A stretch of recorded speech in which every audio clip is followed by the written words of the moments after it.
Ek leef, ja.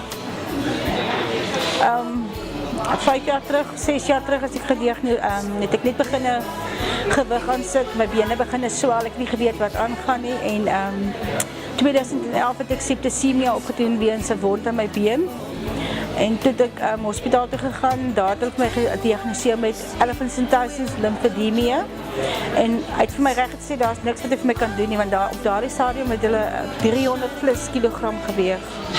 En hy het net vir my gesê, daar is niks wat ek kan doen nie, en op my huis toe gestuur.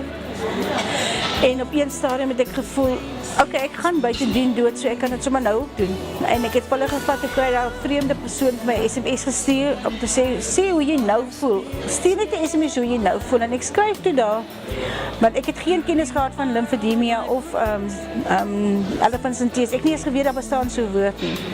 En toe het ek maar net gesê, dit is nie die elephantiasis of die lymphedemie, die elephantiasis of die cellulitis wat my gaan doodmaak, is maar my feit. En ek het dit gelos, en toe het ek 'n oproep gekry van huisgenoot, en huisgenoot het my geskakel, en daar het my storie ingekom.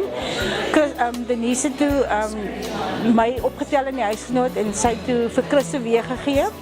En die 11de November 2011, 11:15 die oggend, stap die twee lang mense in my huis in, en Chris sê toe vir my, ek gaan vir jou help om gewig te verloor, en hy verduidelik vir my, en hy sê vir my, binne 10 dae gaan jy lekker gewig verloor. Ek dink myself, okay, soos die ou praat, gaan hy my wragtig doodmaak. En ek het dit nie gesê nie, want ek was ook maar baie skrikkerig. En eerste 10 dae het ek, binne 6 dae het ek 10 kg verloor. En ek het my eerste 6 stree gegee in die 10 kg wat ek ook verloor het. En dit was amazing geweest. Nie weet in my bene, ek kan dit doen.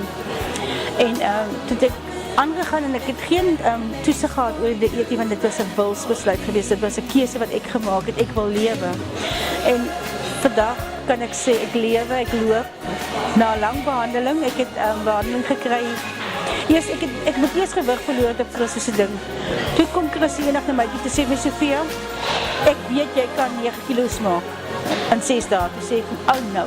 Sê my Sofia, jy kan dit doen, en ek het dit gedoen, ek staan met die rekord. Ek het 9 kg verloor in 6 dae op die CSN-program, en ek het gegaan vir behandeling laas jaar 2012, die 25e begin met die dinge, met die behandeling. Ek is hier weg in 'n agtergat van 'n Quantum op 'n matras, en ek het teruggekom in 'n vliegtuig in 'n enkel seat, ek pas vandag in 'n klein bakkie, en ek lewe. Dit is hoekom ons vandag almal hier is, en dit is net eer aan die Here, want die Here het sy engele gestuur om my pad voor te berei. Dis maar al wat ek het.